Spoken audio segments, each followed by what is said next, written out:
angels. Hello and welcome to the Earth Angel Experience podcast. I'm super excited to have you all here.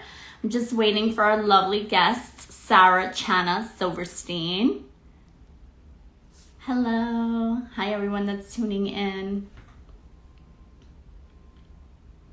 So today's episode is going to be amazing, guys, because this is a bonus episode.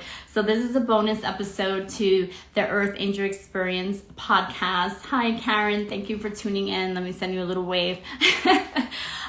So today's a bonus episode. We finished season 1, and I really wanted to surprise you all with a lovely special guest, Sara-Chana Silverstein, who is a master herbalist. And so this is gonna be super fun, super cool, and a little bit different for Earth Angel Crystal. So we're just waiting for Sara to join. So remember, if you guys have any questions at all, just begin sending in your questions, because we're going to be talking about plant medicine, essential oils, incense, any and all ailments that one might be experiencing in the physical body or the spiritual body.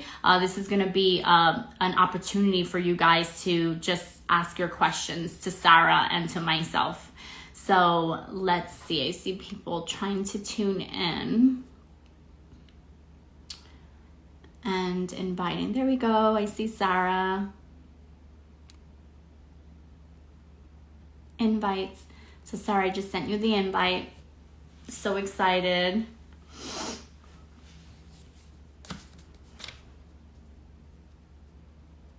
So let me know when you get that.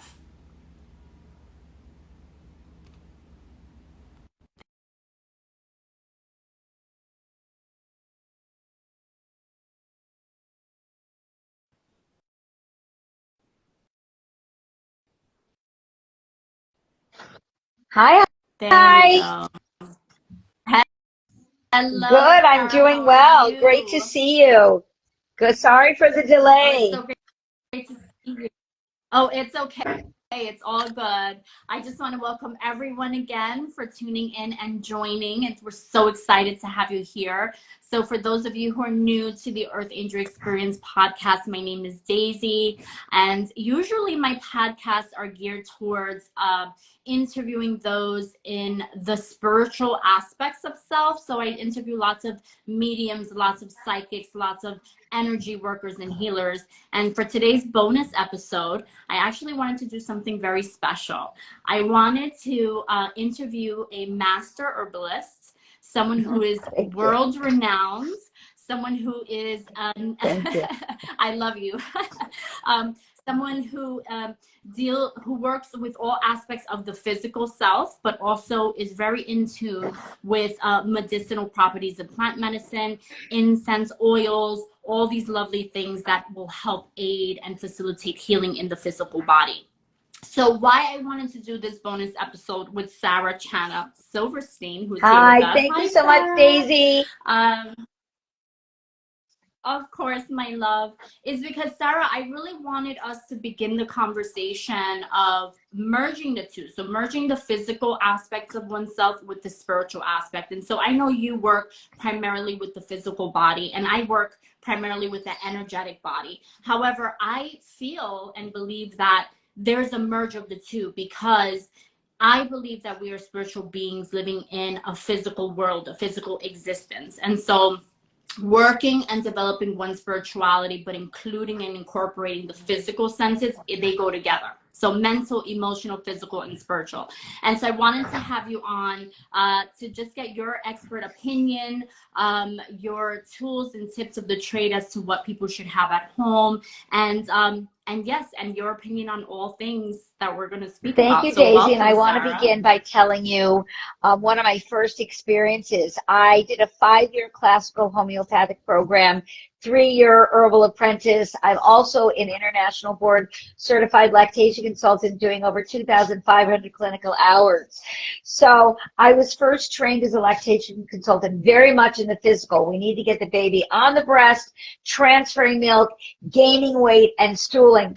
So when I went back to homeopathic school, it was a very intense 5-year program. People don't understand that we study anatomy and physiology, disease process. We learn about pharmaceutical medicines, and we learned about homeopathy. So one of the teachers in the beginning stood up there and said, do you guys, like, why do you want to be homeopaths? Why are you here? And he said, I'm going to tell you why you're becoming a homeopath. And he said, because the maker drops a soul in the body. And the body is simply a vessel that carries the soul from one place to the next. So the reason you're healing the physical body is so the soul can do what it needs to in its journey and actualize itself. So he was saying that if someone has a backache, but their neighbor just gave birth, they're not going to be so likely to bring over a meal, and bringing over that meal could be very, very important for their neighbor. And if they've got a stomach ache, they may not be able to go out and do the charity work. So he really impressed upon us that the reason we're helping to heal the physical body is so the soul has its place in this world to be actualized. So I thought you'd really like that story. Oh, thank you so much. And yes, and I believe in all of that. I believe that for one to really thrive on this plane called Earth, on this beautiful Earth World School, we also have to take care of our spiritual and physical body, our emotions, our mental health. So it's all related. It's not separate. And that's what I believe. And so I really wanted to have you here for your wisdom and to share your insights and your tips and tricks and all that good stuff. So Sarah, how was your upbringing? How did you get into plant medicine? Is it something that you began because you just really enjoyed helping folks on the physical plane, or is this you consider yourself spiritual, or how do you view medicinal nature, Mother Earth energy? So and healing it began when I was invited by Yale University to go study at Oxford University, and I was on a special summer program. And what happened was I had really bad seasonal allergies as a kid. My nose would be stuffy. I would sneeze all the time. So this was way before the internet, way before ordering on Amazon. And I fly on a plane and I get to Oxford, and I had this terrible allergic reaction. I was just allergic to the dorm, and there was all this new foliage around me. And so I didn't know what to do. I mean, I didn't have a doctor there. So I went to a health food store and I said, like, oh my gosh, like my eyes are itchy. The back of my throat is itchy. I don't know what to do. I usually take, an over-the-counter anti-allergy. In those days, it was Sudafed. And they said, here, try this freeze-dried nettles. And I was like, sure, it wasn't going to work. And I took some freeze-dried nettles, and oh my gosh, my eyes stopped itching. The back of my throat stopped itching. And I felt so much better. So that summer, instead of studying what I was sent to Oxford to study, I ended up in the library learning about botanical medicine. And I learned that humans for the past 5,700 years on this planet have been using botanical plant-based medicine. I realized that all over the world, plant-based medicine has been used by midwives and healers for generations. And so I went back and started studying plant-based medicine that includes trees, roots, medicinal mushrooms, flowers, not just the herbs themselves. And I realized that these plants can really help the body, because the brain reads herbs as food, takes what it needs and dispels what it doesn't need. So pharmaceuticals have their place. Like if God forbid someone gets a knife wound or a gunshot wound or a car accident, that's not really the time to run to your herbalist. Go to the emergency room. Emergency medicine in the States is phenomenal. That's where you need to be. But if you have anything chronic, emotionally, physically, even spiritually, that's when plants can really integrate, get into your cells, help you with your prefrontal cortex, help you with the amygdala in your brain, and can really help you reach that deeper spiritual place that you're really excited and want people to get to.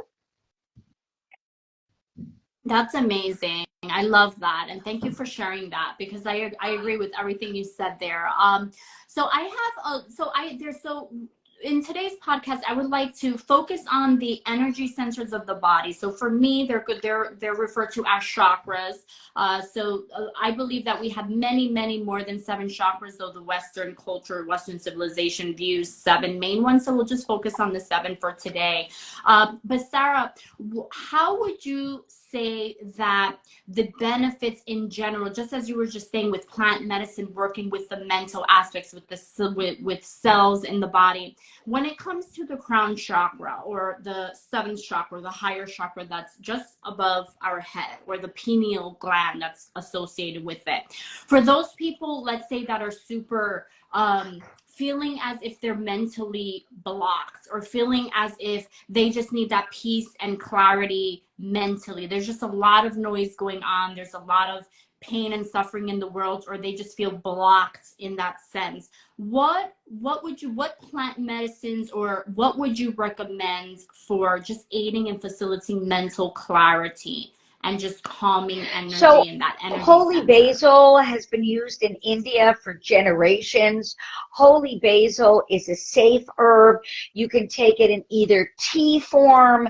Over here, you can take it in tincture form, which we're going to be talking about. And holy basil helps you feel holier. I mean, that's why they call it holy basil. It makes you feel more spiritual. It calms the system down, gives energy at the same time, and very balancing. So holy basil you can give to kids, you can give to adults, you can give to geriatrics. That's an amazing overall adaptogen. If you feel like you have brain fog with nervousness and anxiety, then that's an herb called bacopa. That's another herb that has been used in Ayurvedic medicine, and it's been brought over to the States.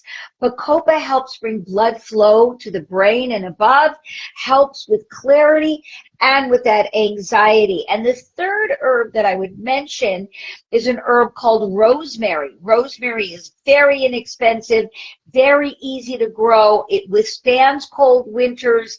It withstands hot summers.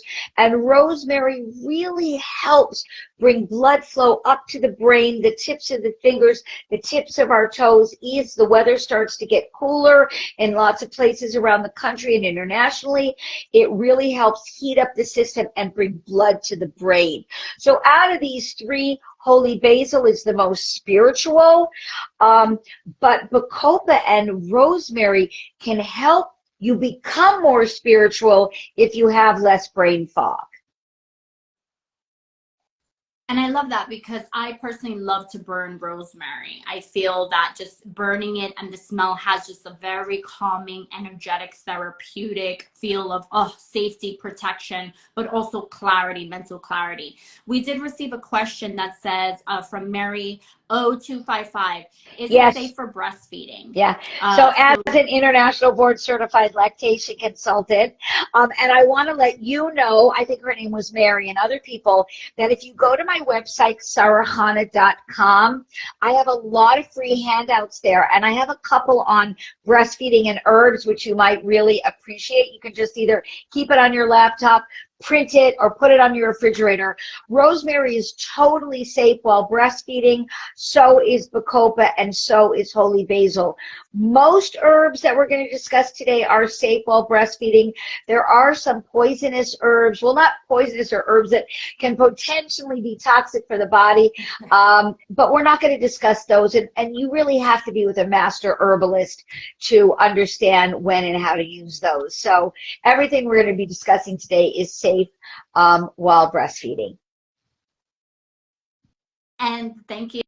Thank you, Sarah, for that. And I have a question. So just to clarify, when we're talking about the herbs that we'll be discussing today, will you distinguish, or is there a distinction between either burning it or having it as an oil, or using it as incense, or even putting it on your physical body, or as a candle? Is there any difference between the different components of how to use? So I'm a master herbalist. So people come to me with eczema, chronic migraines, chronic strep throat, or depression, anxiety, and fear.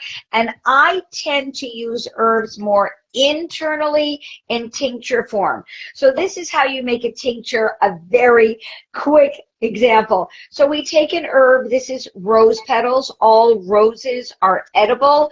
I wouldn't use the ones from florists, but anytime you see wild roses, or you can grow wild roses, they're all edible. Roses is used for broken hearts, especially with what's going on in the world right now. People need rose tea or tincture. But back to how we're using it. We're taking the rose petal. We're pouring grain alcohol over this.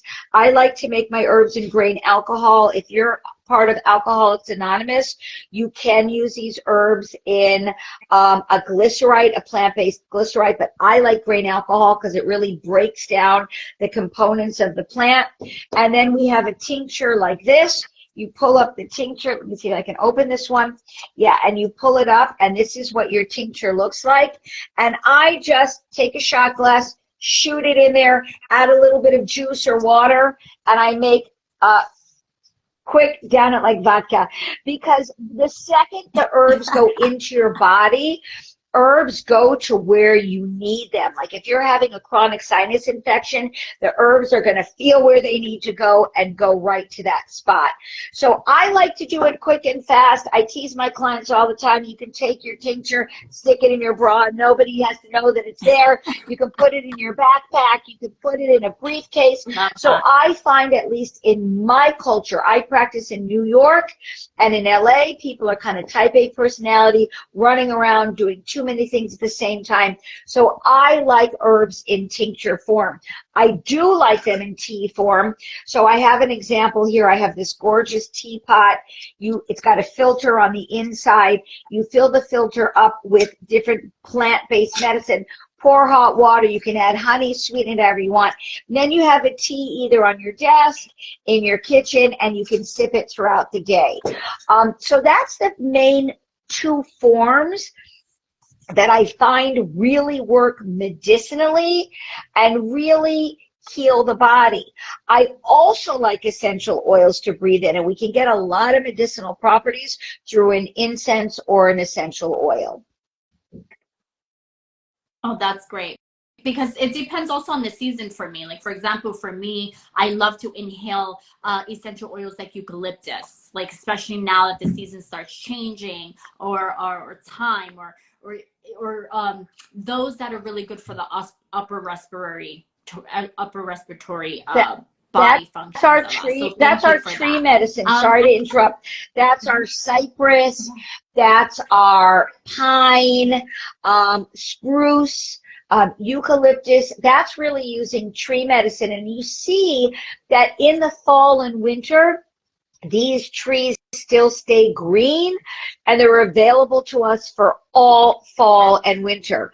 So you can do like a pine, not a pine cone, the pine needle tea. You literally can take the pine needles, crunch them in your hand, put them in a pot of water, put them in a cup, pour some boiling water over it, and that will open up the lungs and help you breathe better. And you can also do that in an essential oil.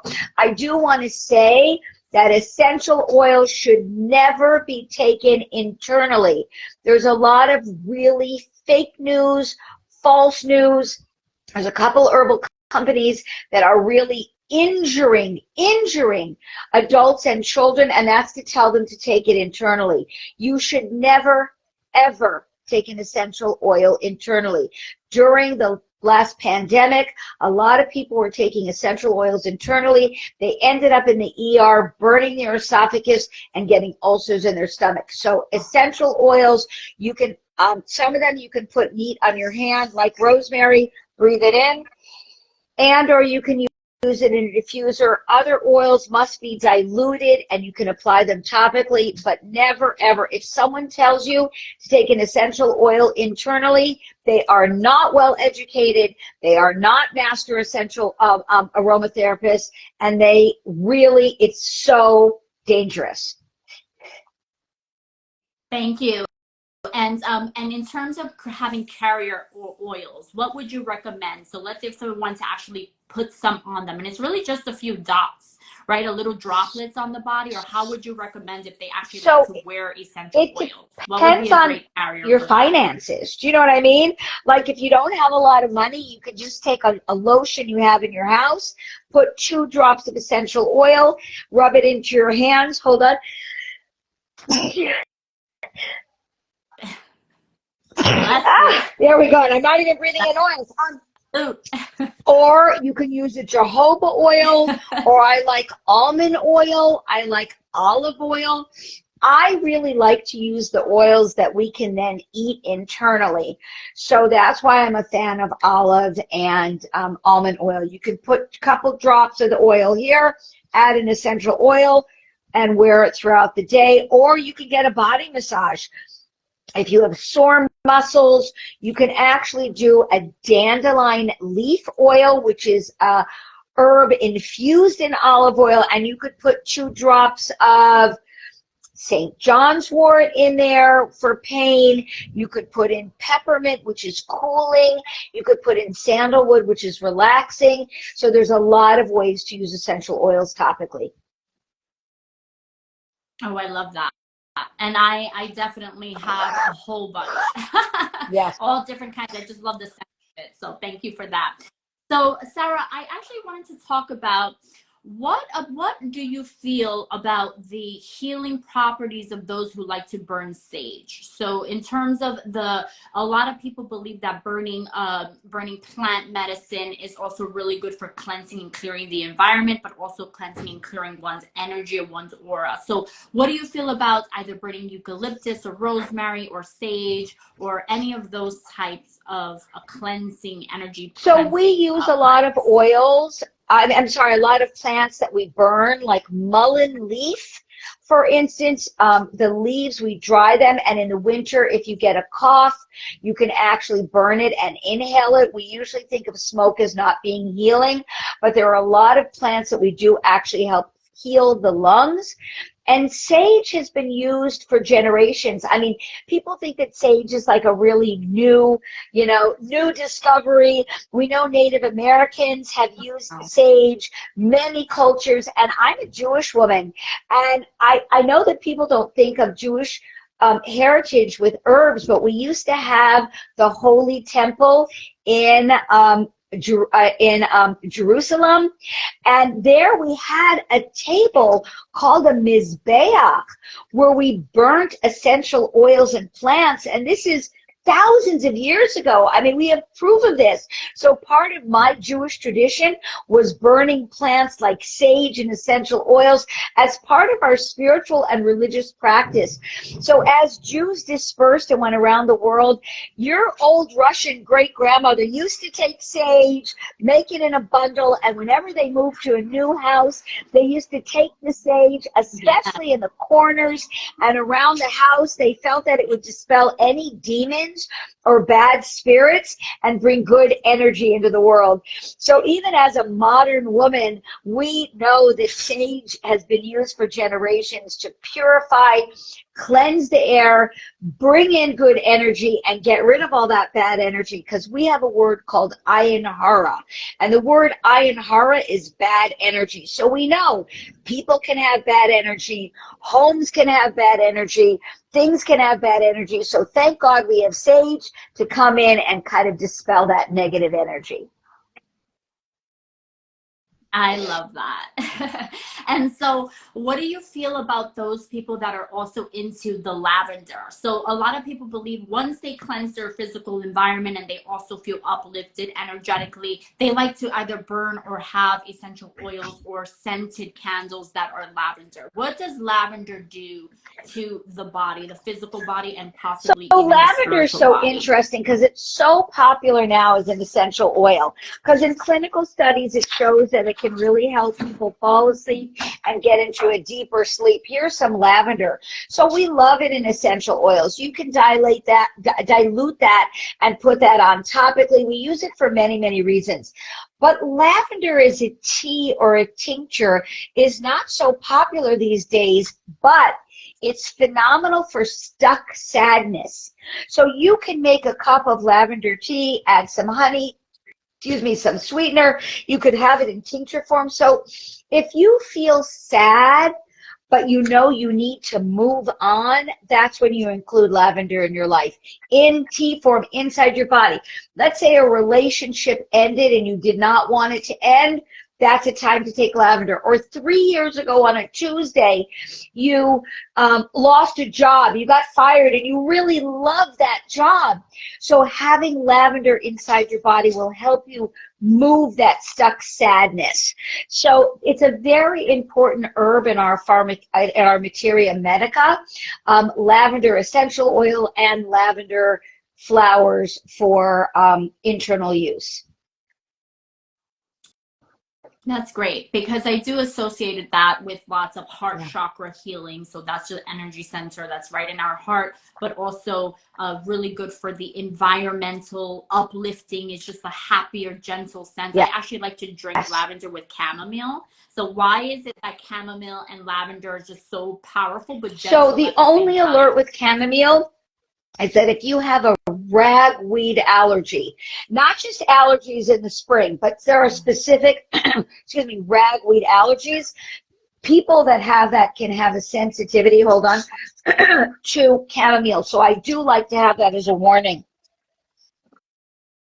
But chamomile, that's good to know, is this gorgeous, gorgeous little teeny powerful yellow flower. It's got a yellow center, beautiful white petals. It dries very well, and it actually keeps its essential oils very strongly even after it's dried. A lot of times when we dry our other flowers, we lose it. Here, where's my chamomile flower? I'm looking for my dried chamomile. It's this gorgeous color yellow. Chamomile helps with digestion.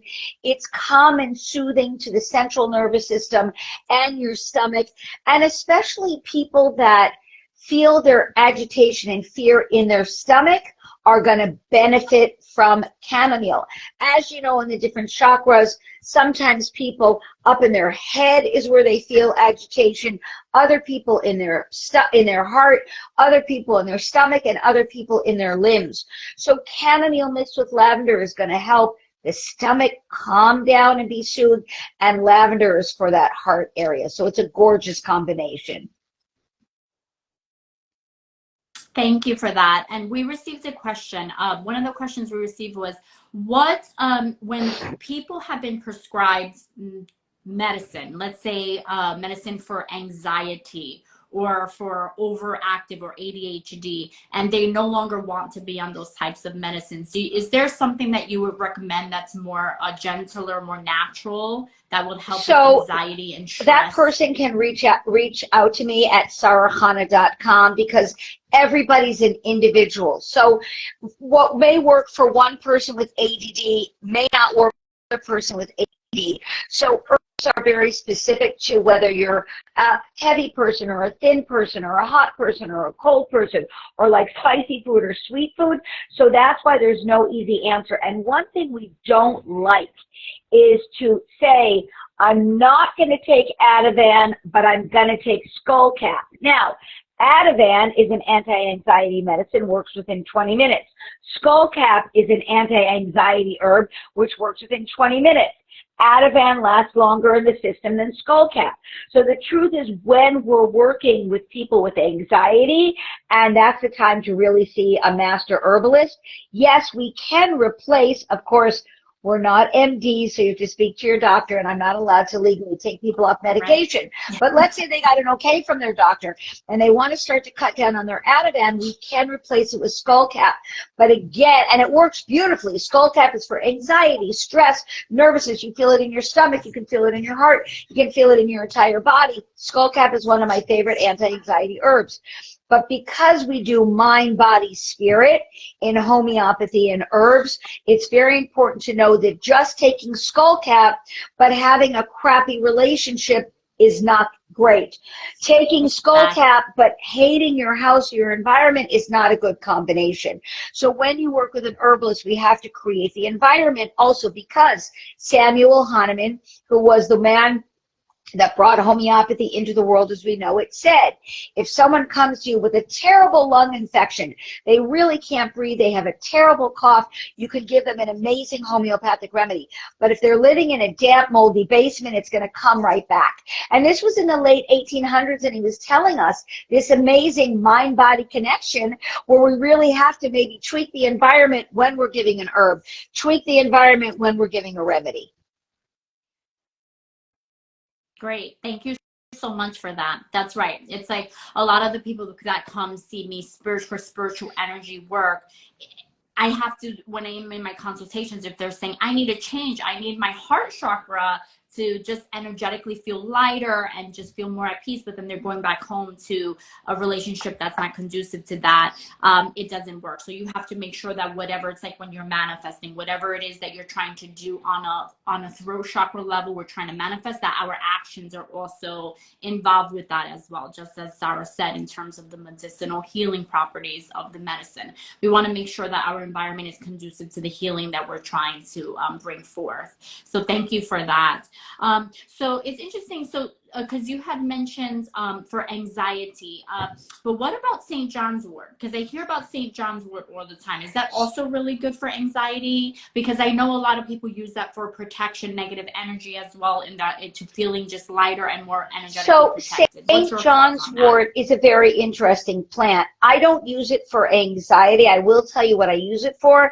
And of all the plants we've discussed, yes, it's stayed for breastfeeding if our breastfeeding lady is still there.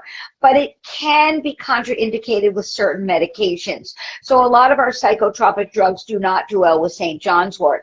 So St. John's wort is specific, in my experience, for emotional pain that causes physical pain. So the homeopathic remedy made out of St. John's wort is for nerve pain. Hypericum, like if you slam your finger in the door, you're going to take hypericum. You crush your toe, you drop a cup on your toe and it's killing you, you'll take the homeopathic remedy hypericum even more than arnica.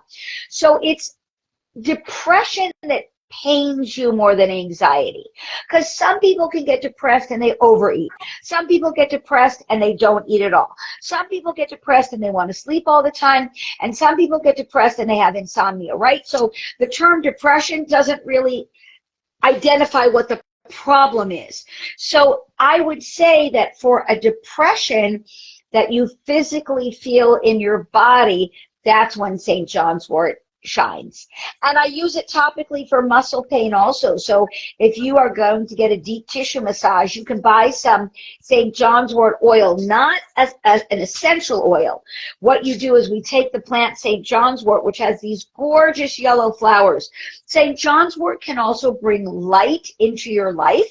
So if you have a depression that you feel dark and gloomy, St. John's wort, the flowers like go with the sun. They really love being involved and following and tracing the sun. But when you take a St. John's wort oil flower and you crush it, it turns vibrant red. Very unusual for our plants. So you have this yellow plant that just looks yellow. You have it on your table, bright yellow flowers. You crush it. You've got this red oil. This red comes out of it. So you'll have this vibrant red oil. And if your massage therapist adds a little bit of the St. John's wort oil to her cream, it helps with sore muscles. Amazing. That's so great. And is that, because I know earlier we were just talking about if we stub our toe or something just gets really painful, but I love arnica. Where does arnica fall in terms of like the pain, the physical pain remedy for bumps and bruises and anything that's like that black and blue mark that you're trying to get rid of? I don't have any homeopathic remedies in front of me. I'm sorry. The homeopathic remedies are the little ballies that you put under your tongue. Wait, I had a client that I was... Yeah.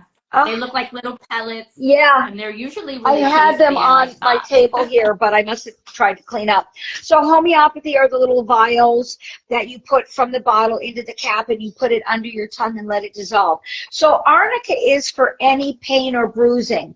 You get stitches, you break a leg, you fall down the stairs, you trip in the snow.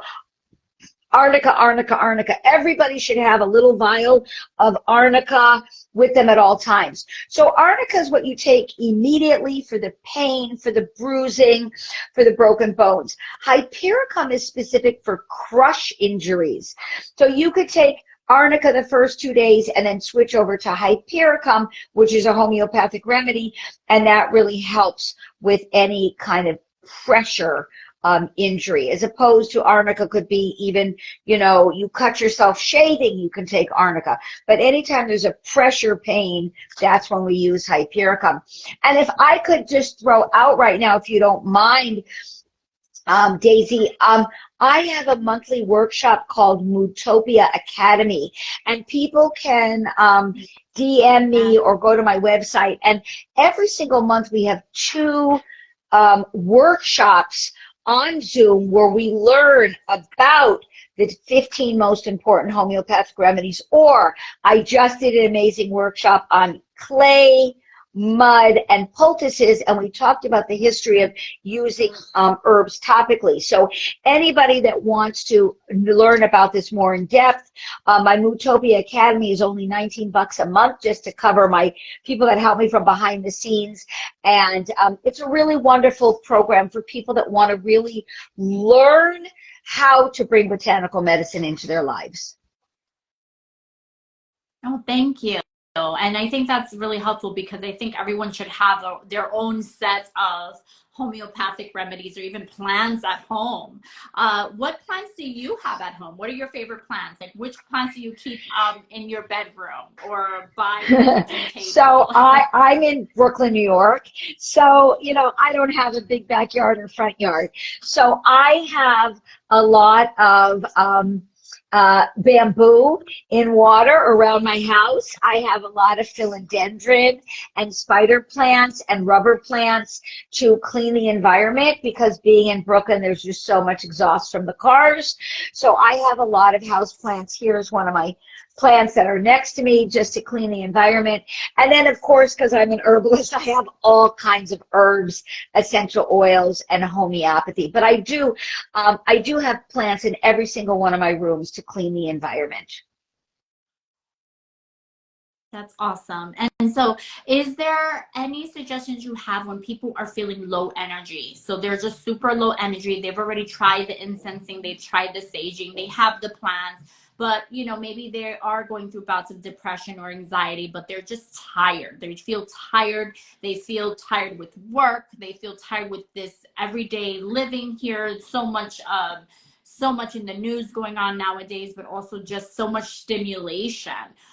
What would you recommend for those people who let's say are just super low energy? Obviously, maybe they should see a doctor because Right. it could be malnutrition. We're not doctors here, but if there's anything that you would suggest or recommend for low energy or very lethargic So or tired. First I want to begin by saying, if people aren't depressed, overwhelmed, anxious right now in the world, then something's wrong with them. I mean, the world is falling apart. Violence is happening all over the place on the entire continent. So anybody who's healthy emotionally and spiritually needs to feel angry, sad, overwhelmed, and depressed. I mean, that's what they need to feel. So that, unfortunately, is our normal. I mean, it's very important to meditate, deep breathe, take walks, do random acts of kindness. And I'm going to answer your question, but I want to say that there's something called RAC, Random Acts of Kindness. And hi, I just saw you left a message. Random acts of kindness is what we need in this world. So a random act of kindness is holding the door open for someone, helping a homeless person by giving them And good morning. Yes, giving a homeless person a protein bar or a jug of water. Random acts of kindness are so fascinating because clinical studies show that when I do a random act of kindness, of course I help the person that I'm helping, but studies show that it lowers my blood pressure. And by me giving a handout and giving some charity, of course, helps the person.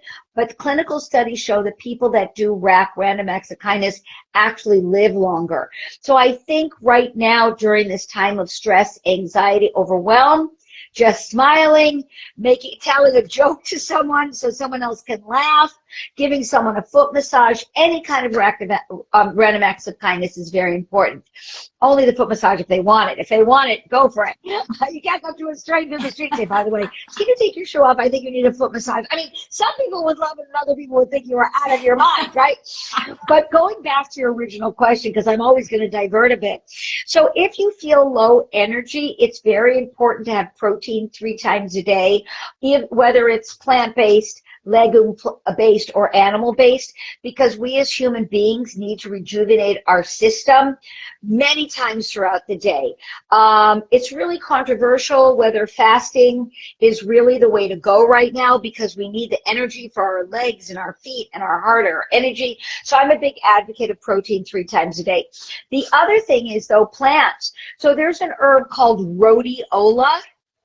And rhodiola is a plant that actually gives you a boost. So if you're depressed on your couch and you're a couch potato and you have a list of 100 things you want to do, and the next day there's 200 things to do and you can't get to it, then rhodiola is a wonderful herb. I use rhodiola in a tincture form.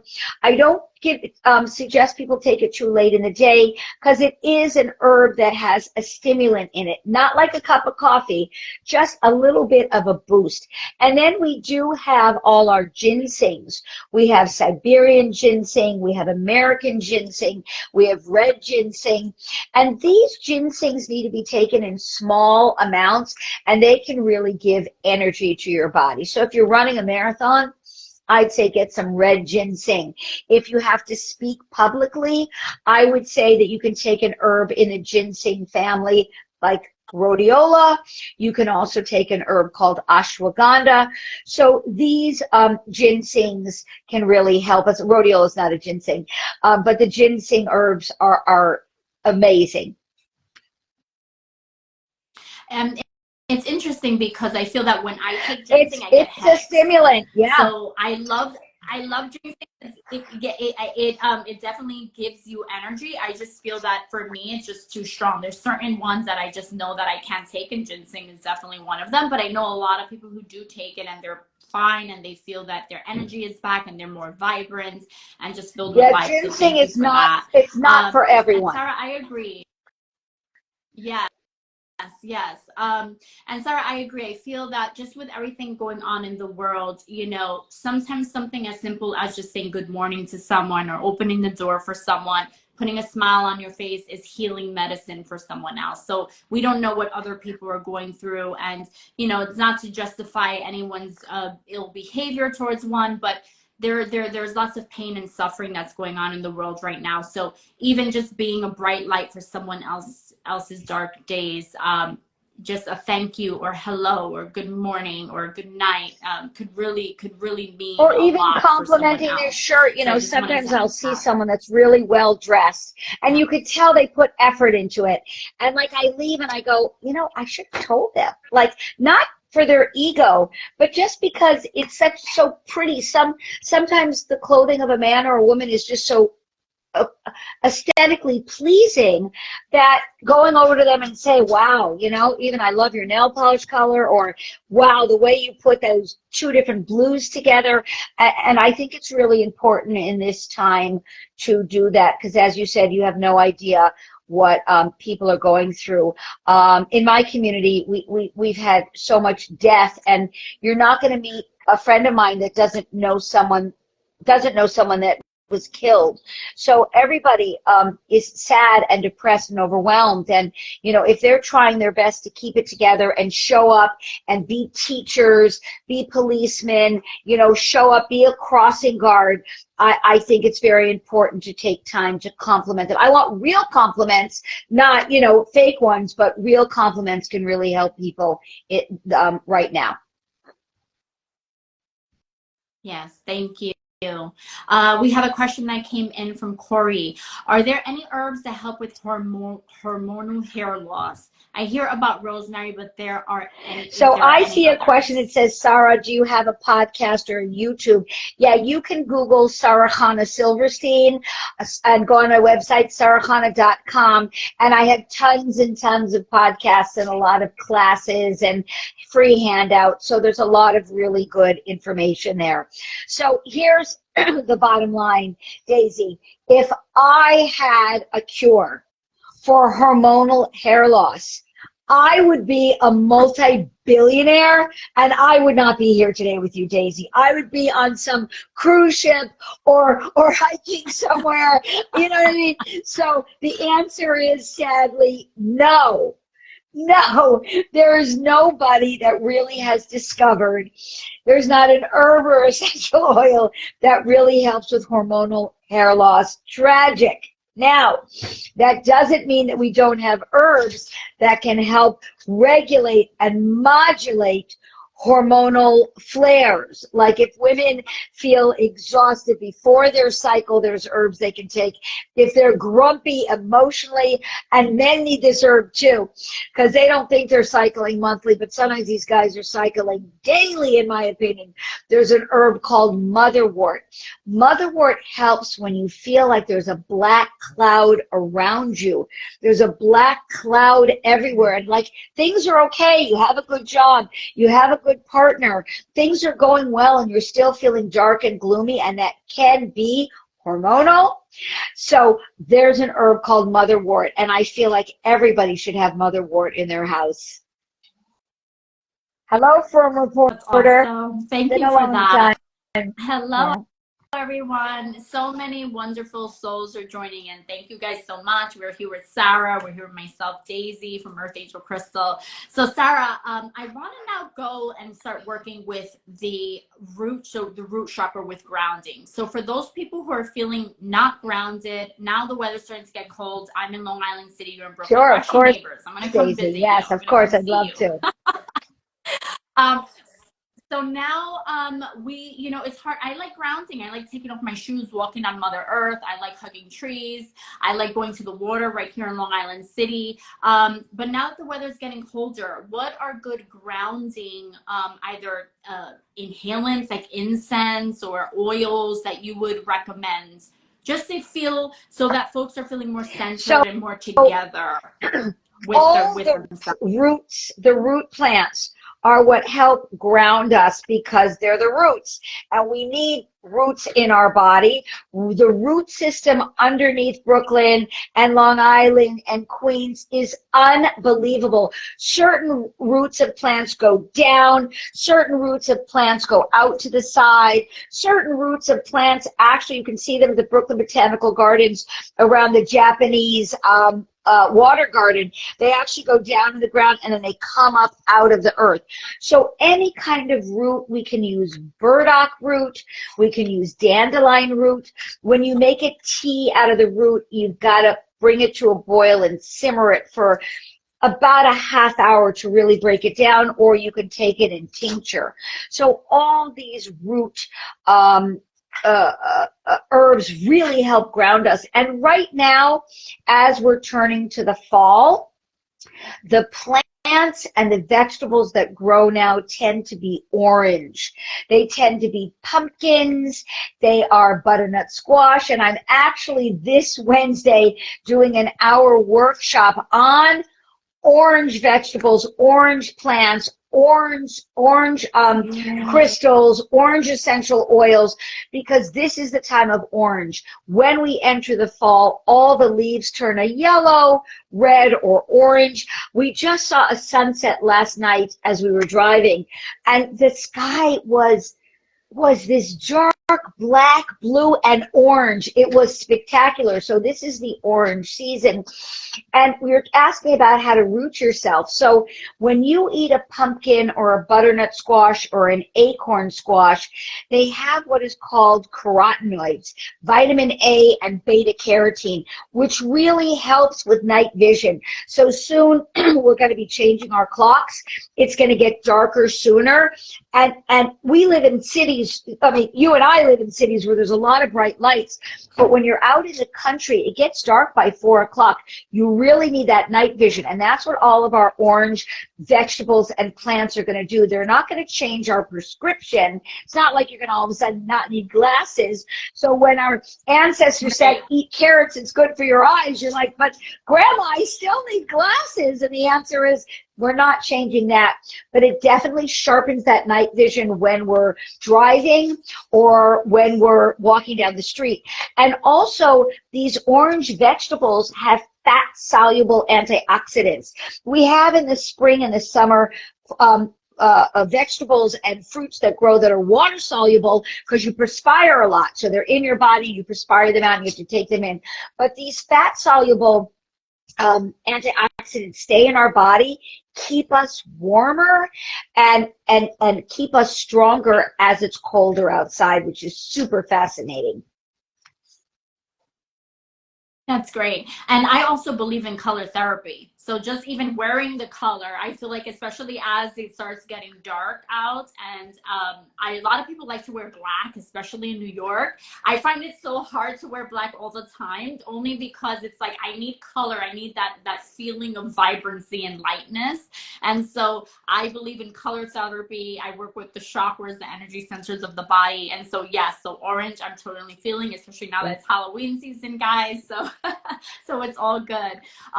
So Sarah, let's go up to, because we're talking about orange. So let's speak about like the sacral chakra and the sensuality, the sexuality of oneself. So for those who are feeling that they're low sexual energy, is there any herbs, plants, or remedies that you would suggest? Again, I know earlier you said everyone is different and they would have to contact for specifics, but in general, anything that you would recommend for a more sensual, like roses? Like rose is very good, and that's really for broken hearts. So if there's something that's blocking your expression because of a broken heart, rose is good. There's also an herb called Damiana, which has been used for generation. It actually brings blood flow into the pelvis area, into that chakra area. And Damiana is an herb that people have used for generations. It's not going to change you and make you feel more able to be intimate right away, but taking it over a period of days or weeks will help bring that vibrancy back to you. And also the color orange. So you can literally wear like orange stone earrings. You can wear a little pendant with an orange stone. You could carry an orange stone with you, even if you're feeling not vibrant in that area, because your sacral chakra is really about playfulness. It's really about bringing joy into your life, being able to, rise above the constriction of the world. So, I was just listening to someone the other day that said just dancing for 5 minutes every day can make a very big difference. And there was some music playing, and I was like, okay, I hope my 7 kids don't see me, but I think I should be dancing right now. So dancing can also bring a lot of energy into your pelvis area, which is really important. So an orange stone, a little Damiana, and dancing, and you're on your way. I love that. And I also love carnelian. So lots of my clients like carnelian crystals or red jasper crystals. So there's lots of crystals that help raise the vibration of the energy centers. Those are really cool too. Even doing yoga. I mean, even just as Sarah said, dancing and just maybe even doing hip circles. Like all this stuff helps, especially when trying to open up our energy centers in the body. I think it's amazing. So that's great. And so moving up now, we're at the third chakra. We're at the solar plexus now. Yellow. So yellow, this is your sense of self, your sense of confidence. This is your willpower. This is this is actually where all your clairs come from. It comes from your solar plexus. So if this is in balance and in harmony, it's usually easier for one to be able to sense and feel and see their spirit guides and hear all the good stuff that they want to hear, their inner guidance, their higher guidance. But Sarah, going to the color yellow now and going into either medicinal herbs or properties that can help aid with one's confidence or one's sense of self, their willpower. Any We have a suggestions lot there? of herbs that are yellow, and we believe that they bring light into darkness because yellow is this energy that really can dispel darkness. So like every Friday night, I light a candle at sunset. So even if it's a dark, dark, dark room, when you light the candle, there's white, there's blue, and there's a yellow energy that comes out of it. So yellow is very important. Lighting candles in darkness is very important. And I have 3 herbs right here that are yellow. So this is calendula. And calendula is one of our most important healing plants. You can have a calendula ointment, a calendula lotion, a calendula salve. It's really #1 for wound healing. After women give birth, you can take a calendula sitz bath, healing, healing, healing, healing. And here I have some. Let me check which herbs these are because I put them on the top.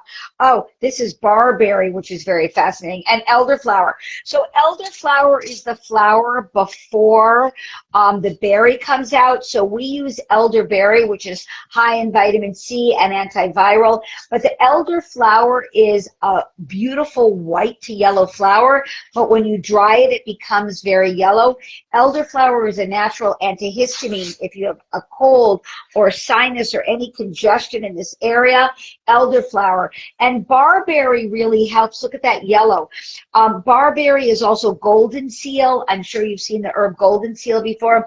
Vibrant, vibrant yellow. Golden seals are for infections, and they can really get rid of infectious bacteria in our body. And barberry also really helps with our urinary tract infection, any infection in the lungs. So we use a lot of yellow herbs that really help. And would a turmeric fall Yeah, in it's that more of an category as well? orange yellow. So I have a lot of problems with turmeric these days because what happens in India is they have this turmeric root that's very orange to yellow, and they dry it and they add a lot of rice flour to it. It's very important to know that rice flour you do not need to list on ingredients because it's considered an innocuous substance. And what they do is they take the turmeric powder and they mix it, mix it, mix it. So they really dilute it. So the rice flour turns yellow. So in my office, I love to use turmeric oil. So I have a company. People can be in touch with me through my website. And I have a turmeric oil that is just the smashed turmeric root. And it works really, really well. It's anti-inflammatory. And someone just ask her about knee pain. So again, each person's knee pain is specific and different, but turmeric oil works really well to reduce inflammation. And since we're talking about yellow, there's castor oil. Castor oil is from the castor plant. Castor oil, which I don't have in front of me, is a yellow oil, and you take the yellow oil, the castor oil, and you heat it up on the stove. Don't burn yourself. When it's cooled down but still warm, you can wrap it around your knee, put some plastic wrap around it, and then put a heating pad on it. So castor oil is also yellow and good for us and pains in our knees. Oh, that's great. That's so great. Yeah, because there's a lot of people that have to take cortisone shots because either in their elbows or knees. So we Yeah, really recommend it's a castor little oil for bit of a that. That's pain really to helpful use it to know. regularly, but if you can do it every other night for a week, your joints are going to feel much better. And we just received another question. Any remedies for Well, dry face? And it could possibly be due to the change of weather for or sure. some skin related. So we like Thank to you. This take is oils amazing. internally, like the turmeric oil, which we discussed, or you could do flaxseed oil, you could do borage oil, evening primrose oil, olive oil, sesame oil. So when you're dry topically, we know we have to get those oils inside of our bodies. And, you know, when we eat a lot of fried food, that's not the oil I'm talking about. I'm talking about a pure cold-pressed oil. I like hyaluronic acid for your face. It's wonderful. You can put it on externally. I also like hyaluronic acid in powder form taken inside your body, but that can also help with dry skin. Awesome. And what do you think about vitamin E or aloe vera? Aloe Would that vera is help? not great for dry skin. It's good for injured skin. I like people to take it internally if they're constipated, but of course I like to get to the root of the problem. And you said, what was and vitamin E. I like vitamin E. Sure, I like people to take it in an oil form internally. It helps thin the blood. Which company hyaluronic acid? I don't have it in front of me. That was a question they had. There's a company called NeoCell that makes a really good internal hyaluronic acid, which I'm really impressed with their company. But if anybody is not exercising enough in the fall or the winter, taking some vitamin E internally will thin the blood, and I think that's a really good suggestion. Thank you. And another question, any herbs or oils for dermatitis? I don't know how to say Yeah, there dermatitis. you I'm go. Spanish, so redness in the Um, face. so, so that's really like an eczema or a skin condition, and that's really specific. I mean, eczema, dermatitis, it's really like everybody's going to be different on that one. I wish there was an easy answer. So if I had an herb for hormonal hair loss and an herb for eczema, multi-billionaire on some yacht somewhere, maybe on my own private jet. So we don't have one fixes all. Those challenges are very specific. Okay, and we have a few that just came in. Is coconut oil internally for So dry coconut face? oil's really Internally to specific. take. Coconut oil, in my experience, works very well for darker skin. So we see that coconuts tend to grow on the islands, and people that are really exposed to a lot of sun will do well with coconut oil. For people that are living in, Brooklyn or Manhattan with a lot of, blocked sun, then coconut oil is not my first choice because it can thicken and harden inside people's bodies. So I'm a little like, I know coconut oil became very popular. For some people, it's not my favorite internal oil. Okay, thank you. That's good to know. So I'm going to try to get to two more questions, and then I just want to wrap up with Sarah. But one Hello. question that Wait, I came have to in say is, hi to are there good Elizabeth herbs that help Espinozo. with insects? Hi, Elizabeth. How are you? Hi, Okay. A dear hi, old friend. Thank you. Elizabeth. Oh, of course, my love. And what are good herbs that help with That insulin again is resistance? very, very specific. I wish I had specific. I'm going to mention some generals, but that's really a high protein diet. So clinical studies show that cinnamon is phenomenal for keeping your blood sugar level stable. We do also have an herb called goat's rue, and we have an herb called prickly pear. So if you're pre-diabetic or going to that diabetic stage, you really need to work with a master herbalist just to make sure that you can stabilize your blood sugar levels. But from my experience over 30 years, not to age myself at all, but I see that a very high protein diet and very little dairy products really help with stabilize those blood sugar levels. Thank you, and I hope that helped you. One more question. So from vintage, premature gray hair and Again, eyebrows, any I'd remedies, be a any suggestions? multimillionaire. So these are all like, everybody wants a cure for this. So gray hair tends to be really genetic. If your mother grayed early or father grayed early, you will tend to gray early. And we do know that shock and trauma can really turn the hair gray. There's a famous story of this rabbi, and he was very young and very brilliant. He had an extremely high IQ, and he was absolutely brilliant. And it was really hard for people to take him seriously because he was young. He's like, you're a young whippersnapper. You can't know as much as you can. And the story goes that he prematurely grayed so people would respect him more. And so when people start to gray prematurely, my philosophy is either go get it dyed if that's what you want, or we're missing it in this culture that Or we rock don't have it. respect for elders, but for generations we really respected the elders, the wise women healers, the elder men and women, they were respected. So maybe we can switch it a little bit, and maybe we can say that young is fun and vibrant and exciting, but as you gray, you have this wisdom. So I'd say don't even diet. Let it be a sign of wisdom, and act as a wise person. If you have that gray hair, become that wise person that people look up to. Oh, I love that, Sarah. And I think that ties in perfectly with us trying to merge our physical with our spiritual. So thank you so much, Sarah. So Sarah, any last minute thoughts that you have regarding merging and not viewing, because I feel that the Western culture and civilization now views everything so separate. Everything is separate. You want to heal your physical body that has nothing to do with your spiritual body or your sense of self or your path or your self-worth. What do you feel about this or that? My culture and my training as a homeopath and an herbalist and a Rebbitzin is that we have a soul, and our soul is here to learn something or teach something. And look, I get my nails done. I've got my mascara on. You know, I really love superficiality. I go to Pilates. You know, I really love it. But really, we're a soul, and our soul gravitates towards light.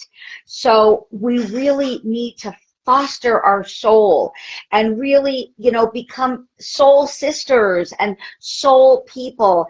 And plants really help us because it can get rid of a sinus infection, a stomach ache, an ulcer. It can help us sleep. And I love herbs because they hold our hand when we're in our physical being. But to repeat the story that I said at the beginning, for those that weren't with us, when I became a homeopath, my teacher said that the maker drops a soul in the body, and the body is just a vehicle to take our soul through this world. So as much as our ingrown toenail is important to fix, we have to remember that we have to dig deeply into our soul and bring light into the world.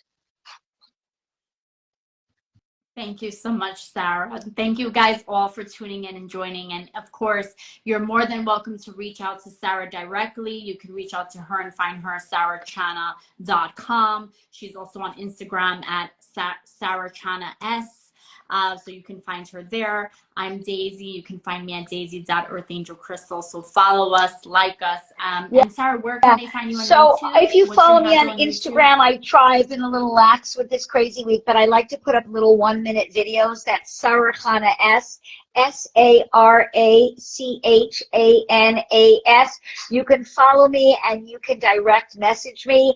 On YouTube, you can look up Sara-Chana Silverstein. But most of my videos, I do segments for NBC, CBS, Pix 11, KCAL 9 with Elizabeth in LA. Yay. So I do a lot of TV segments, which you can see all on my website. And you can join Utopia Academy. It's a great way to become a master of herbs and homeopathy and bring it into your life to help heal yourself, your children, your grandparents, and your loved ones. And Daisy, this was such a great interview.